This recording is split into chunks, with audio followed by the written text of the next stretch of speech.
నిన్న ఒక bomb blast జరిగింది. ఈ ఓహ్! బాంబ్ బ్లాస్ట్ జరిగిన సందర్భం చూసుకుంటే బీఎన్‌పీ అంటారు.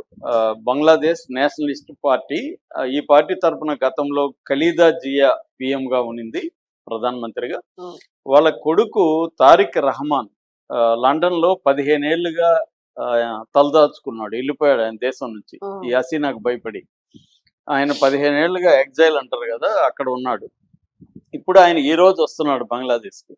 ఆయన వచ్చే ముందు ఈ బాంబ్ బ్లాస్ట్ జరిగింది. అంటే ఓహ్! ఆయన రాకని ఆపడం కోసం అన్నట్టుగా జరిగిందనమాట. ఈ బాంబ్ బ్లాస్ట్ ఎక్కడ జరిగిందంటే నిన్న రాత్రి 7 గంటల 10 నిమిషాలకి ఢాకాలో మొగ్బజార్ ఫ్లైఓవర్ అంటారు. ఆ హ్మ్. మొగ్బజార్ ఫ్లైఓవర్ నుంచి ఒక వ్యక్తి బాంబుని విసిరేశాడు. ఆ విసిరేసిన ప్రాంతం అంతా కూడా బాగా రద్దీగా ఉన్న ప్రాంతం. హ్మ్. షాప్స్, టీ స్టాల్స్, జనం క్రౌడ్ విపరీతంగా ఉంది. ఆ ప్రాంతం వచ్చి ముక్తి జోద్ధా సంసద్ అంటారు. అంటే 1971లో బంగ్లాదేశ్ కోసం పోరాడిన వీరుల స్మారక చిహ్నం అక్కడ ఉందన్నమాట. ఓకే.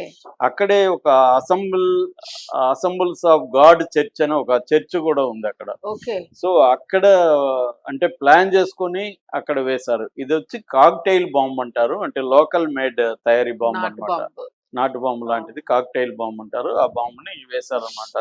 అందులో ఒక వ్యక్తి అక్కడ టీ తాగడానికి వచ్చాడు పాపం. అతను అయ్యో! ఒక ఆటో షాప్‌లో కష్టపడి పనిచేసే హార్డ్ వర్కరు. ఆ! చాలా సామాన్యుడు.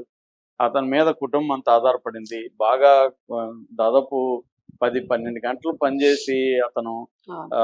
కుటుంబాన్ని పోషిస్తున్న ఒక సామాన్యుడు. అతను సియామ్ అతని పేరు. 21 సంవత్సరాలు.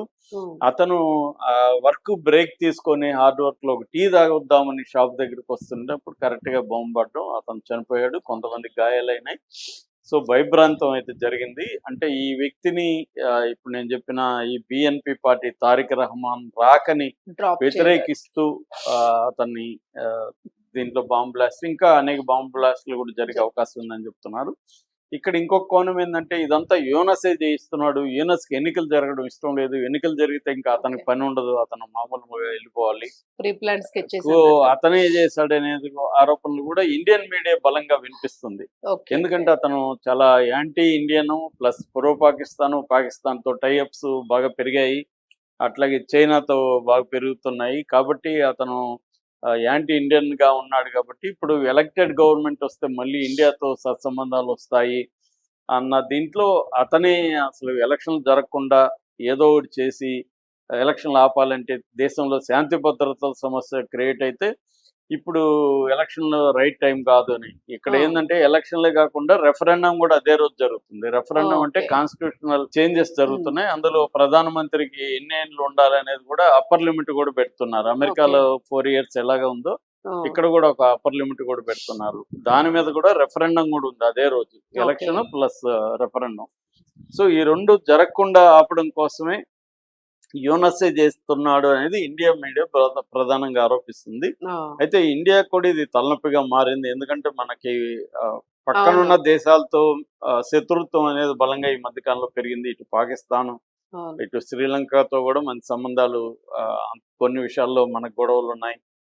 నేపాల్‌లో కూడా అవును. అల్లకల్లోలంగా ఉంది. మయన్మార్‌తో ఒక ప్రాబ్లమ్స్ ఉన్నాయి. అక్కడ మిలిటరీ పరిపాలన ఉంది మయన్మార్‌లో. ఇలాగా మన చుట్టుపక్కల ఉన్న దేశాలతోనే మనకి అనేక ఇబ్బందులు. ఎప్పుడైనా కూడా నైబర్ ఫస్ట్ అనే కరెక్ట్‌గా పాలిసీ ఉండాలి. ఇండియాలో ఉంది అవును. థియరీలో. కానీ దీన్ని ఇండియన్ గవర్నమెంట్ నిందించలేము. ఎందుకంటే ఆయా దేశాల్లో మార్పులు, హ్మ్. ఇటు చైనా, అమెరికా అక్కడ ఇంటర్ఫియర్‌గా ఈ ఇండియాని కంట్రోల్ చేయడానికి వాళ్ళని వాడుకోవడం, ఇదంతా ఉంది. మోడీ ప్రభుత్వం వీలైనంత వరకు జాగ్రత్తగానే వీళ్ళతో డీల్ ట్రై చేస్తుంది. చేస్తుంది. అంటే డిప్లొమాటిక్‌గా ఏ స్థాయిలో ఉండాలి, వార్‌కి మనం ఈ వార్‌కెళ్ళకుండా ఉండాలి. ఇవన్నీ కూడా ఎందుకంటే మోడీ ప్రభుత్వానికి ప్రధాన ధ్యేయము అభివృద్ధి. అవును. ఎకనామీగా దీన్ని మూడో ప్లేస్‌లోకి తీసుకెళ్ళాలి. ఇప్పుడు ఫోర్త్ ప్లేస్‌లో ఉన్నాం వరల్డ్ అవును. వైడ్‌లో జీడీపీలో.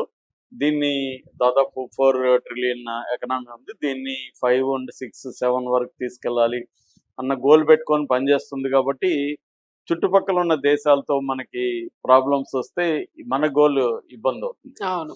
సో, కానీ ఆయా దేశాల్లో ఉండే ఇంటర్నల్ దీనివల్ల వాళ్ళు డైవర్షన్ కోసం ఇండియాని భూతంగా చూపించి చూపిస్తున్నారు. అవును. డైవర్ట్ చేయడం డొమెస్టిక్ పాలిటిక్స్ కారణాలతో ఇప్పుడు మనకి అసీం మునీర్ అదే కదా! అసీం మునీర్‌కి అవును. వ్యతిరేకత వచ్చేసరికి ఇండియాతో యుద్ధాన్ని అతను ప్లాన్ చేసి ఆ! యుద్ధం వచ్చే విధంగా అతను చేసి డైవర్ట్ చేయడం అనేది జరుగుతుంది.